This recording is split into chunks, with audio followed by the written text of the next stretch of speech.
Hello friends, welcome back to my channel सीखो कुछ नया। तो जैसा कि फ्रेंड्स आपको पता ही है कि हम सीटेट का प्रीवियस ईयर का क्वेश्चन पेपर सॉल्व कर रहे हैं और सोशल साइंस का पेपर सॉल्व कर रहे हैं।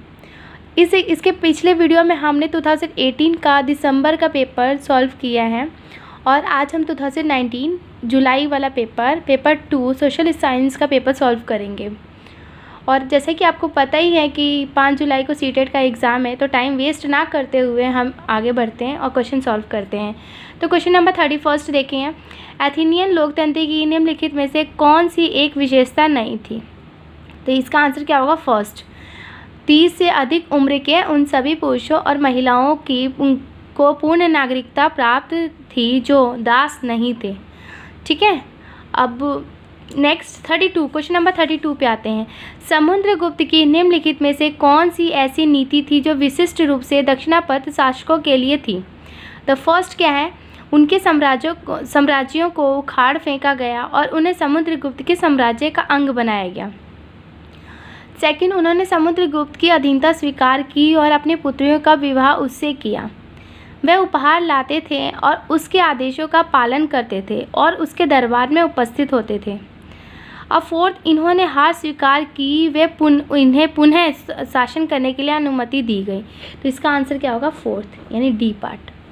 एंड क्वेश्चन नंबर 33 पे आते हैं। 33 में क्या दिया हुआ है कि निम्नलिखित का मिलान कीजिए, मैच द फॉलोइंग। तो फर्स्ट क्या है? कला रूप और नामावली दिया हुआ है। ठीक है, आर्ट फॉर्म में दिया हुआ है। तो यहाँ पे आर्ट का फॉर्म क्या है? फर्स्ट ए, कला की वह तकनीक जो असली जैसी तस्वीरों को बनाने में सहायक थी। और इसके आगे क्या दिया है? नयन भीराम। और बी, चित्रकारी जिसमें भारतीय भूदृश्यों को अनूठा और अनछुआ दिखाया जाता था। और इसके आगे सेकंड में क्या दिया है? रूप चित्रण। सी, भारत में यूरोप वासियों की ऐश्वर्यपूर्ण जीवन शैली और धन संपदा और रौब दाब दर्शाती चित्रकला। डी, ब्रिटिश साम्राज्यवादी इतिहास और विजयी दृश्यों को चित्रित करने वाली चित्रकला। और क्या है? तेल चित्रकला। तो क्या है इसमें?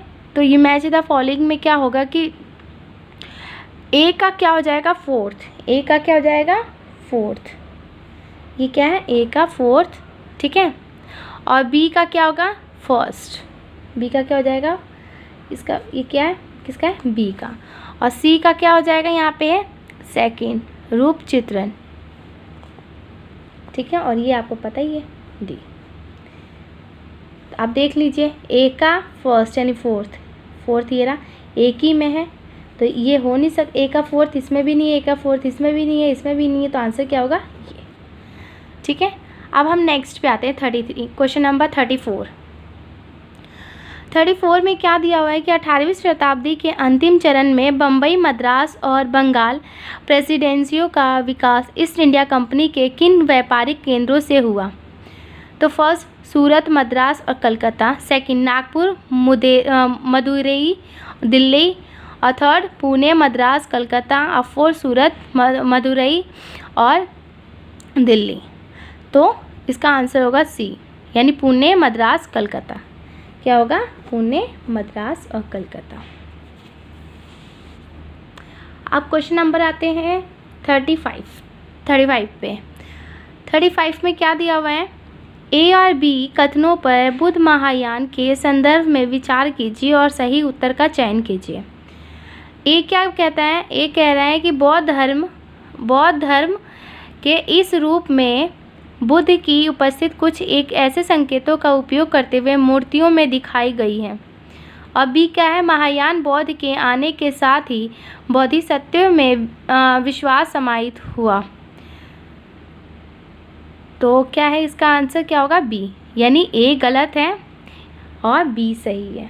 ए नहीं हो सकता लेकिन बी हो सकता है। तो कहाँ है ए गलत? ए रॉन्ग और बी राइट। तो आंसर इसका होगा बी। ठीक है, नेक्स्ट आते हैं क्वेश्चन नंबर 36 में क्या दिया हुआ है? तो यहाँ पे दिया हुआ है कि महालवारी और रैयतवारी राजस्व प्रणालियों के संदर्भ में ए और बी कथनों पर विचार कीजिए और सही उत्तर का चयन कीजिए। ए क्या है? महालवारी बंगाल प्रेसिडेंसी के उत्तर पश्चिमी प्रांतों के लिए युक्ति थी जबकि रैयतवाड़ी ब्रिटिश नियंत्रण वाले दक्षिण भारतीय इलाकों के लिए थी। बी, महलवाड़ी में गांव का मुखिया पूरे गांव के संकलित राजस्व को कंपनी को अदा करता था, जबकि रैयतवाड़ी में किसानों के साथ सादा समझौता किया जाता था।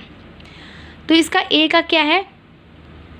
ए क्या दिया हुआ है कि केवल ए दो राजस्व व्यवस्थाओं के बीच अंतर को सही स्पष्ट करता है। बी, केवल बी दो राजस्व व्यवस्थाओं के बीच अंतर को सही स्पष्ट करता है। और सी क्या? ए और बी दोनों दो राजस्व व्यवस्थाओं के बीच अंतर को सही स्पष्ट करते हैं। और डी क्या है? ना तो ए और ना ही बी दो राजस्व व्यवस्थाओं के बीच अंतर को सही स्पष्ट करता है। तो आंसर क्या हो जाएगा? सी। इसका आंसर क्या हो जाएगा? सी। ए और बी दोनों दो राजस्व व्यवस्थाओं के बीच अंतर को सही स्पष्ट करते हैं। ठीक है, अब नेक्स्ट आते हैं क्वेश्चन नंबर 37 पे क्या है? सूफी संत के मकबरे को जाना जाता है क्या? तो दरगाह। क्या कहते हैं? दरगाह। तो इसका आंसर होगा डी, दरगाह। ठीक है, नेक्स्ट आते हैं क्वेश्चन नंबर 38। विशिष्टाद्वैत का सिद्धांत 11वीं शताब्दी में प्रस्तावित किया गया। क्या प्रस्तावित किया गया? तो रामानुज द्वारा। किसके द्वारा? रामानुज द्वारा। ठीक है, क्वेश्चन नंबर 39 पे आते हैं। भारत में 1772 में यानी 1772 में स्थापित की गई दीवानी अदालत के संबंध में ए और बी कथनों पर विचार कीजिए और सही उत्तर का चयन कीजिए। ए, यह एक फौजदारी अदालत थी और बी, यह यूरोपियन जिलाधीशों की अध्यक्षता में चलता था। ठीक है, तो इसका आंसर होगा बी। ए गलत लेकिन बी सही है। यह एक फौजदारी अदालत नहीं थी और यह यूरोपियन जिलाधीशों की अध्यक्षता में चलता था। तो यानी बी सही है, ए। ठीक है, नेक्स्ट क्वेश्चन नंबर 40 पे आते हैं। क्वेश्चन नंबर 40 तो क्या है यहाँ पे? गैरिसन नगर से अभिप्राय है नगर से लगी हुई भूमि जो इसे माल की आपूर्ति करती है। और सेकंड, किले बंद बसाव जहाँ सैनिक रहते हैं। थर्ड, वह स्थान जहाँ विभिन्न उत्पादन केंद्रों के माल को बेचा जाता है। और फोर्थ, एक महत्वपूर्ण व्यापारिक पतन नगर है।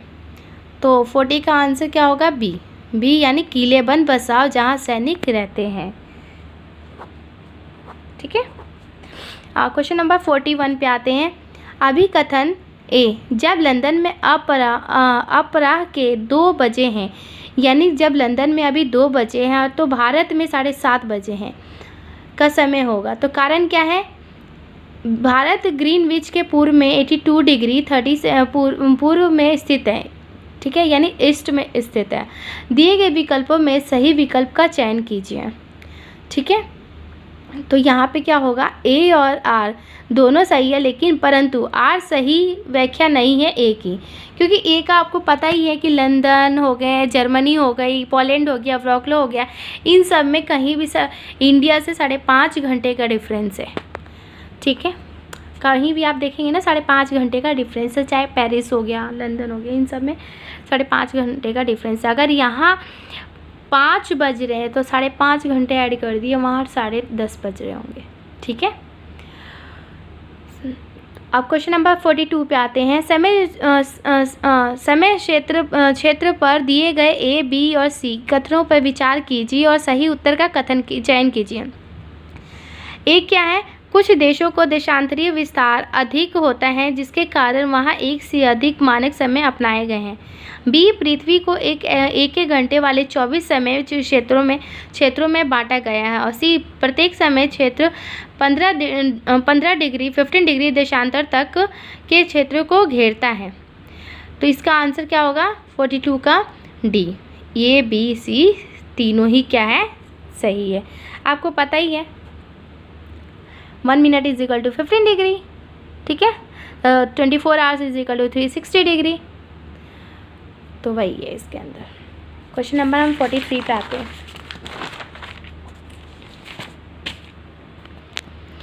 क्वेश्चन नंबर 43 पे क्या है? पृथ्वी की सतह से शुरू कर वायुमंडल की परतों के सही क्रम का चयन कीजिए। ठीक है, तो फर्स्ट क्या है, समताप मंडल, मध्य मंडल, ब्राह्मण वायुमंडल, बहिमंडल, शोभ मंडल। शोभ मंडल यानी सबसे नीचे वाली परत कौन सी होती है, शोभ मंडल। ठीक है, ट्रोपोस्फेयर, क्या, ट्रोपोस्फेयर। तो जहाँ भी शोभ मंडल दिख जाए और स्टार्टिंग में, तो कहीं इसमें भी शोभ मंडल नहीं है, फोर्थ में भी शोभ मंडल स्टार्टिंग में नहीं है, बहिमंडल भी नहीं है, इसमें भी शोभ मंडल नहीं है, तो है किसमें ये, तो आंसर कौन सा होगा हमारा, बी। तो जिसमें नहीं है उसको क्रॉस करते जाओ और जिसमें है उन दोनों में कंपेयर कर लीजिए। नेक्स्ट क्वेश्चन नंबर 44 पे आते हैं हम। 44 में क्या दिया हुआ है, ऋतुओं निम्नलिखित कारणों में से किस कारण से होती हैं। पृथ्वी का अक्ष अपने कक्षीय सतह से 66.5 का कोण बनाती है। मकर रेखा पर सूर्य की सीधी किरणें 23.5 डिग्री दक्षिण पर पड़ती है। ठीक है, दक्षिण यानी साउथ। पृथ्वी का परिक्रमण और एक ही दिशा में उसके अक्ष का झुका होना। और फोर्थ क्या है, पृथ्वी के अपने अक्ष पर इर्द गिर्द घूर्णन के कारण आभा मंडल बनता है। ठीक है, आभा मंडल बनता है। तो इसका आंसर क्या हो जाएगा, सी। पृथ्वी का परिक्रमण और एक ही दिशा में उसके अक्ष का झुका होना। आपको पता ही है कि पृथ्वी मतलब ऐसे ही है, ये है पृथ्वी और ये क्या है, कर्क रेखा है। ठीक है, ये कर्क थोड़ी सी यहाँ से क्या है, झुकी हुई है और ये चिपटी हुई है, मतलब थोड़ी सी इसकी लेयर जो है ना चिपटी हुई है। तो आपको पता ही है कि ये आंतरिक होते हैं, इसके बाद बाह्य होता है, फिर उसके बाद और फिर ये क्या है, ये मेंटल है, ये क्या है, परपट्टी, ये लेयर है। ठीक है, नेक्स्ट आते हैं क्वेश्चन नंबर 45 पे। प्रतिशत के अनुसार पृथ्वी के वायुमंडल में कौन सा प्रमुख संगठक है।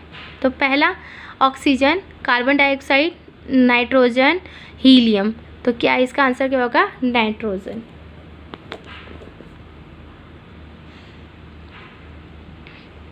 क्वेश्चन नंबर 46 पे आते हैं। महासागरीय धाराओं के विषय में निम्नलिखित कथनों में से कौन सा या कौन से सही हैं। ठंडी धाराएं ध्रुवीय अथवा उच्च अक्षांशों से जल को उष्णकटिबंधीय अथवा निम्न अक्षांशों की ओर ले जाती है। और बी, लेब्राडोर एक गर्म धारा है। सी, जिस स्थान पे गर्म और ठंडी धाराएं मिलती है वह स्थान विश्व का सर्वोत्तम मत्स्य क्षेत्र माना जाता है। तो इसका आंसर क्या होगा, ए और सी आर करेक्ट, यानी ए और सी क्या है, सही है। जहाँ ठंडी धाराएं होती हैं और आपको पता है जहाँ गर्म ठंडी धाराएं मिलती हैं वो स्थान विश्व का सर्वोत्तम मत्स्य क्षेत्र होता है, एरिया होता है। ठीक है, तो इसका आंसर क्या हो जाएगा, बी। क्वेश्चन नंबर 47 पे आते हैं। 47 पे क्या है, हिमनद में निक्षेपण को कहा जाता है। निक्षेपण क्या होता है, ग्लेशियर। ठीक है, समुद्री गुफा, हिमोड, लोयस और तटबद्ध। हिमनद से याद रखना, हिमनद यानी हिमोड से कनेक्ट होता है। तो आंसर क्या हो जाएगा, हिमोड। और इसको इंग्लिश में इसे कहते हैं मोरेन। ठीक है, मोरेन कहते हैं। अब क्वेश्चन नंबर 48 पे आते हैं। कथन ए और बी निम्नलिखित वनस्पतियों में से किसकी विशेषताओं का वर्णन करते हैं। ए, यह वनस्पति उत्तरी गोलार्ध के उच्च अक्षांशों यानी 50 डिग्री से 70 डिग्री में पाई जाती हैं। बी, इसे टैगा के नाम से भी जाना जाता है। तो इसका आंसर क्या होगा, शंकुधारी वन। ठीक है, आपको शंकुधारी वन पता ही है, ऐसे होते हैं, आपने कई जगह देखा हुआ है, ऐसे ऐसे। ठीक है, ऐसे ये एक वन होते हैं, मतलब एक पेड़ होते हैं। ठीक है, जंगलों में होते हैं। नेक्स्ट 49, निम्नलिखित में से कौन सी गंगा ब्रह्मपुत्र बेसिन की विशेषता नहीं है। जहाँ भी नहीं और एक्सेप्ट आ जाए, ठीक है, जहाँ भी नहीं, नॉट और एक्सेप्ट आ जाए तो उसको ध्यान से पढ़ना है कि यहाँ पे नहीं पूछा हुआ है। ठीक है, तो क्वेश्चन क्या है, मैदानी क्षेत्र में ओक्सबो लेक यानी चाप झील चिह्नित है। मैदानी क्षेत्र में जनसंख्या घनत्व अति अधिक है। डेल्टा क्षेत्र मैंग्रोव वनों से आच्छादित है और भूमि कृषि के लिए इस क्षेत्र में कर्तन और दहन कृषि की जाती है। तो इसका आंसर क्या होगा? 4th। भूमि कृषि के लिए इस क्षेत्र में कर्तन और दहन कृषि की जाती है। क्वेश्चन नंबर हम 50 पे आते हैं। 50 में क्या है? तैराक मृत सागर तैर सकते हैं क्योंकि पौने सागर जल की सतह पर तीव्र गति से चलती है। इस सागर में ठंडी धाराओं की अपेक्षा गर्म धाराओं की उत्पत्ति अधिक है। यह सागर निम्न ज्वार भाटों की अपेक्षा उच्च ज्वार भाटों को अधिक अनुभव करता है। नमक की मात्रा की अधिकता सागर को सघन बनाती है। ठीक है, जिस भी समुद्र में नमक की मात्रा ज़्यादा होती है उसमें डूबने की चांसेस नहीं होते हैं, वहाँ पे कोई नहीं डूब सकता। क्वेश्चन नंबर हम 51 पे आते हैं। क्वेश्चन नंबर 51 पे क्या दिया हुआ है?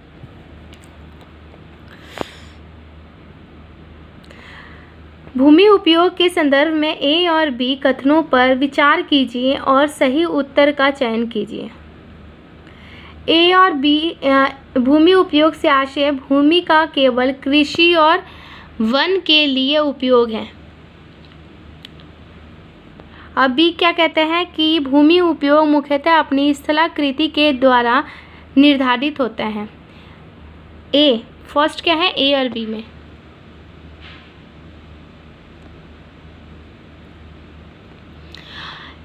ए सही और बी गलत। ए गलत और बी सही। ए और बी दोनों ही सही और ए और बी दोनों ही गलत। तो आंसर क्या है? दोनों ही गलत है, दोनों ही रॉन्ग है। ठीक है, क्वेश्चन नंबर 52 पे आते हैं। थोड़ा स्पीड बना लेते हैं क्योंकि हमारे टोटल 60 क्वेश्चन है, यानी 31 से लेकर 90 तक। रक्षक मेखलाएं मदद करती हैं पवन की गति को रोकथाम कर मृदा आवरण के संरक्षण में, मृदा में नमी बनाए रखने में, मृदा के ऊपर से जल के प्रवाह को मंद करने में, अवनालिकाओं का बनने से रोकने और मृदा क्षय को बचाने में। तो इसका आंसर क्या होगा? पवन की गति को रोकथाम कर मृदा आवरण के संरक्षण में। ठीक है, तो इसका आंसर होगा फर्स्ट। नेक्स्ट क्वेश्चन नंबर 53 पे आते हैं। मृदा परिच्छेदिका की मोटाई को कौन निर्धारित करता है? टाइम, समय।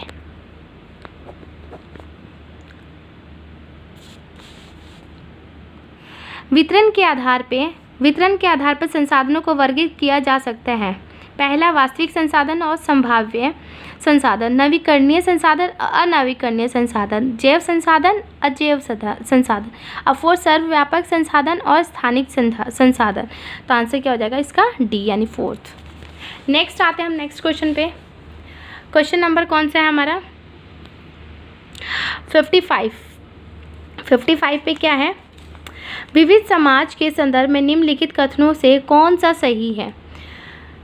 तो या तो डायरेक्ट हम आंसर कर लेते हैं क्योंकि अभी एग्ज़ाम भी है और इतना टाइम भी नहीं है हमारे पास। तो इसका आंसर हो जाएगा डी, जिसमें भाषा, संस्कृति और धर्म में विभिन्नताएं और समानताएं पाई जाती हैं। नेक्स्ट क्वेश्चन नंबर 56 पे, निम्नलिखित कथनों में से कौन सा लिंग जेंडर रूढ़िबद्ध धारणा को चुनौती देता है? पहला, महिलाएं बहुत भावुक होती हैं और महिलाएं फैशन परस्त होती हैं, महिलाएं जिम्मेवार वाहन चालक होती हैं और महिलाएं पालन पोषण करने वाली होती हैं। तो ऐसी बात नहीं है, महिलाएं सब आज के टाइम में सब कुछ कर सकती हैं। तो आंसर क्या है? आजकल महिलाएं ट्रेन वगैरह चलाने लग गई हैं तो चुनौती दे रही हैं एक तरह से।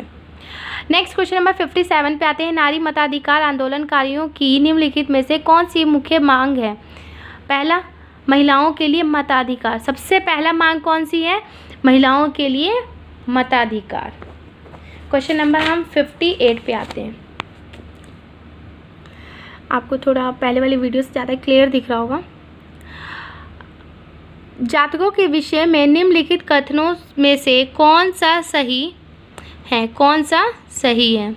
तो इनकी रचना सामान्य लोगों द्वारा की गई थी जिन्हें बौद्ध भिक्षुओं द्वारा लिखा गया और उनका संकलन किया गया। ठीक है, तो आंसर क्या हो जाएगा इसका? फर्स्ट। सेकंड आते हैं हम क्वेश्चन नंबर 59 पे। आईने अकबरी के विषय में निम्नलिखित कथनों में से कौन सा सही है? तो इसका आंसर मैं बता देती हूँ। यह अकबर के प्रशासन के विविध पहलुओं के विषय में संपन्न सांख्यिकीय विवरण प्रस्तुत करता है। तो आंसर क्या हो जाएगा इसका? 4th। ये सारे सीटेट के एग्ज़ाम के बिल्कुल करेक्ट आंसर हो। ये एनसीईआरटी की बुक में एज इट इज़ वैसे ही दिया हुआ है बिल्कुल। आप पॉइंट, अगर आप एनसीईआरटी आपने पढ़ी होगी ना तो सारे एनसीईआरटी में से ही आए हुए हैं सारे क्वेश्चंस। नेक्स्ट क्वेश्चन नंबर 60, निम्नलिखित में से किसने अपनी कृतियों को भी शामिल करते हुए बाबा गुरु नानक की रचनाओं को गुरुमुखी में संकलित किया? तो गुरु अंगद। क्या हो जाएगा इसका? गुरु अंगद। क्वेश्चन नंबर हम आते हैं 59 पे, 61 पे। ए और बी सूची पर विचार कीजिए। सूची ए, विभिन्न प्रकार के ग्रामीण रोजगार। सूची बी, विभिन्न प्रकार के ऋण। तो इसका आंसर क्या हो जाएगा हमारा? थर्ड। ठीक है, थर्ड हो जाएगा, यानी ए का फर्स्ट होगा और बी का सेकंड और सी का थर्ड। बहुत इजी क्वेश्चन आया था पेपर में, बहुत सारे बच्चे मतलब रॉन्ग कर गए थे। तो 61 का क्वेश्चन नंबर सी, यानी ए का फर्स्ट और बी का थर्ड और इसका। नेक्स्ट आते हैं क्वेश्चन नंबर 62, दादन व्यवस्था के अंतर्गत बुनकर और सौदागर के बीच निम्नलिखित में से व्यापार का कौन सा रूप सही विकल्प का चयन कीजिए? तो इसका आंसर होगा सौदागर द्वारा सूत की आपूर्ति बुनकर के लिए की जाती है और तैयार कपड़ा बुनकर से कम कीमत पर वापस खरीदा जाता है। ठीक है, तो ये आपने देखा होगा, ये पॉलिटिकल साइंस के क्वेश्चन है जहाँ पे रुई वगैरह की बातें आ रही है कि रुई को बनाने के लिए क्या क्या प्रोसेस किया जाता है। तो मैंने बता दी कि 62 का क्वेश्चन नंबर कौन सा है? सी। ठीक है, क्वेश्चन नंबर 63 पे आते हैं। 63 पे क्या है? क्वेश्चन नंबर 63 में ए से ई तक के कथनों पर विचार कीजिए जिसमें टमाटर का केचप उपभोक्ता तक पहुंचाती बाजार की श्रृंखला को आगे पीछे करके लिखा गया है। ठीक है, तो मैं आपको सीधा आंसर से बता देती हूँ कि इसका आंसर होगा फर्स्ट। क्यों? क्योंकि अभी टाइम बहुत कम है, एग्ज़ाम आने वाला है। तो इसको सीक्वेंस में लगाने के लिए किसान टमाटर का बीज स्थानीय व्यापारी से खरीदता है, उसके बाद थोक विक्रेता व्यापारी सब्जी मंडी में टमाटरों के लिए बोली लगाता है, फिर उसके बाद एक छोटे शहर के खाद संकलन आधारित कई इकाई टमाटरों को खरीदती हैं, उसके बाद विपणन करने वाली कंपनी भंडारों को केचप की आपूर्ति करती है, उसके बाद सोना पड़ोसी दुकान से टमाटर का केचप ऑर्डर करता है। तो इतने सारे प्रोसेस से गुजरना पड़ता है। वही है कि रुई को बनाने के लिए पहले रुई की खेती की जाती है, बीज खरीदा जाता है कि, तो इसमें भी वही कैसे क्या प्रोसेस है, तो वही सारे प्रोसेस बताना है, लेकिन इसको सीक्वेंस में हमें लगाने हैं। अब क्वेश्चन नंबर 64 पे आते हैं कि कोई व्यक्ति जिला जज के न्यायालय द्वारा दिए गए फैसलों में असंतुष्ट हुआ तो अपील प्रणाली के अनुसार वह निम्नलिखित न्यायालयों में से किसमें अपील कर सकता है? ठीक है, कि अगर मतलब कि अगर आप हाई कोर्ट से नीचे वाले कोर्ट में जाकर अगर आपकी मंजूरी, आप असंतुष्ट हो, वहाँ पे अगर आपको जिस चीज़ को चाहते हो वो नहीं पूरा होता है, तो आप उससे क्या जाओगे? उससे भी ऊपरी अदालत में जाओगे, हाई कोर्ट में जाओगे, उच्च न्यायालय में जाओगे। तो इसका आंसर क्या हो जाएगा? सी। ठीक है, नेक्स्ट पे आते हैं क्वेश्चन नंबर 65 पे। भारतीय संसद पर दिए गए ए और बी कथनों पर विचार कीजिए। ए क्या है? कोई भी राजनीतिक दल जिसके पास लोकसभा में कितने भी संसदीय सदस्य हो वह सरकार बना सकती हैं। बी, लोकसभा, राज्यसभा, राष्ट्रपति संसद के अंग है। तो इसका आंसर क्या है? बी, सिर्फ लोकसभा, राज्यसभा, राष्ट्रपति संसद के अंग है। तो बी सही है, ए रॉन्ग है, तो बी सही है। ठीक है, नेक्स्ट आते हैं हम क्वेश्चन नंबर कौन सा? 66 पे। नीचे दिए गए कथनों का पठन कीजिए। सत्ता के दुरुपयोग की रोकथाम के लिए भारतीय राज्य कई नियंत्रण और संतुलन रखती हैं। ऊपर दिए गए कथनों में से भारतीय राज्य के अर्थ को प्रदर्शित करने वाले सही विकल्प का चयन कीजिए। तो आंसर क्या हो जाएगा? भारतीय राजनीतिक व्यवस्था।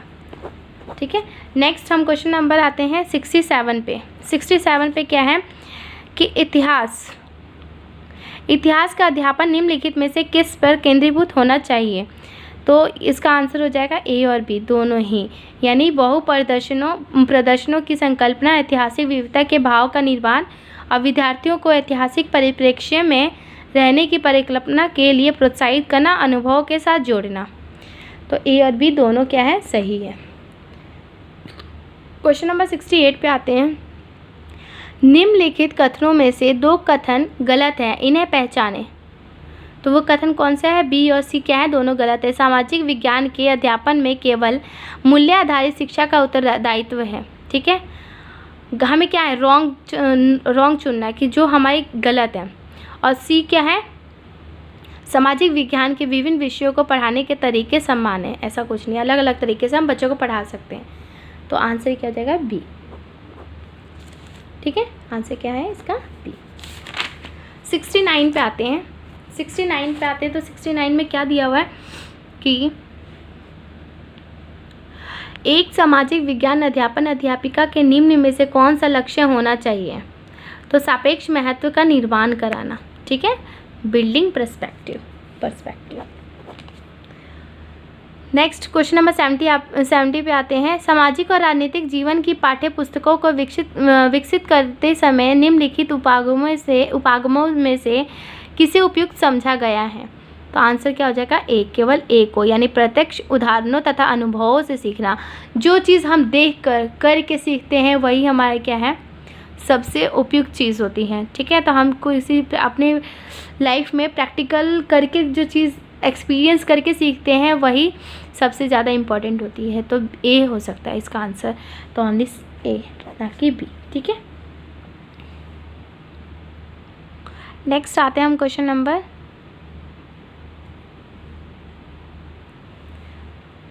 71 पे। निम्नलिखित कथनों में से कौन सा सामाजिक विज्ञान के बारे में सही है। ठीक है, तो ए और बी में से कोई नहीं। ठीक है,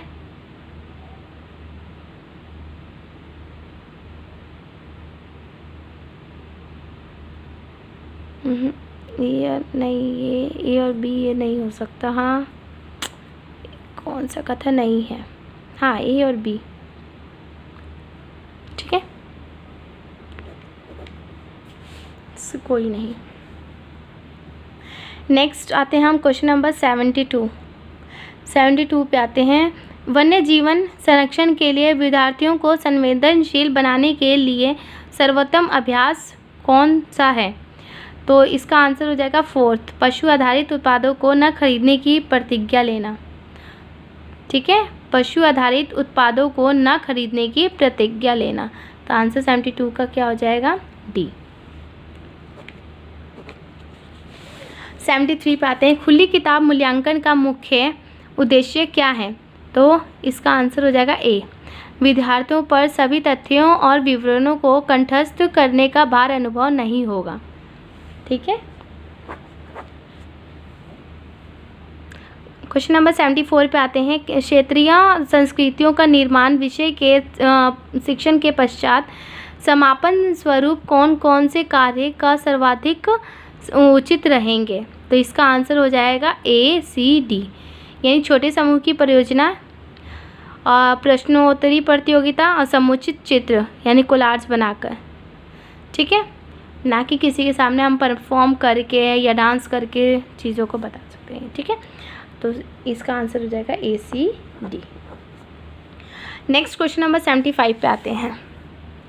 75 पे क्या दिया हुआ है, कल्पना कीजिए कि एक साम्राज्य वंशागत में मिला है और आप अपने साम्राज्य को किस प्रकार स्थायी और संपन्न बना सकेंगे। ऊपर दिए गए प्रश्न के संदर्भ में एक अध्यापक के रूप में आप विद्यार्थियों को जांचते वक्त किस कुशलता को पर बल देंगे। तो इसका आंसर हो जाएगा परिस्थितियों का अनुमान एवं निष्कर्ष निकाल के। ठीक है, जब तक उसके बारे में ऑब्जर्व नहीं करेंगे तब तक हम कैसे बताएंगे। नेक्स्ट क्वेश्चन नंबर 76, आदिवासी विषयक परिचय कराने के लिए सर्वोत्तम सम्मानजनक नीति होगी। तो इसका आंसर हो जाएगा फर्स्ट, उन्हें संपन्न और शक्तिशाली वनवासी के रूप में चित्रित करना।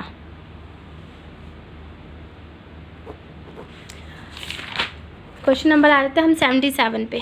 77 में क्या है, जब विवादास्पद मामलों को सामाजिक विज्ञान कक्षा में पढ़ा रहे हैं तो आपको क्या करना चाहिए, सही योजना के साथ सम्मानजनक चर्चा की पहल करनी चाहिए। तो आंसर इसका क्या हो जाएगा, थर्ड। ठीक है, अब नेक्स्ट आते हैं क्वेश्चन नंबर 78 पे। सामाजिक और राजनीतिक जीवन अध्यापन का केंद्र बिंदु होना चाहिए। तो इसका आंसर क्या हो जाएगा? सी, यानी ए और बी दोनों। तो 78 का आंसर क्या हो जाएगा? ए और बी दोनों। नेक्स्ट क्वेश्चन नंबर 79 पे आ जाएंगे। विद्यार्थियों के साथ एक छोटे समूह में योजना बनाते समय निम्न में से किस पर अधिक बल होना चाहिए? तो इसका आंसर क्या होगा? फर्स्ट, ए बी सी, यानी एक चुनौतीपूर्ण कार्य की रचना, और बी क्या है? विद्यार्थियों को साथ काम करना सिखाना, और सी क्या है? समूहों का विचारपूर्वक चयन करना। ठीक है, तो 79 का हो जाएगा ए बी सी।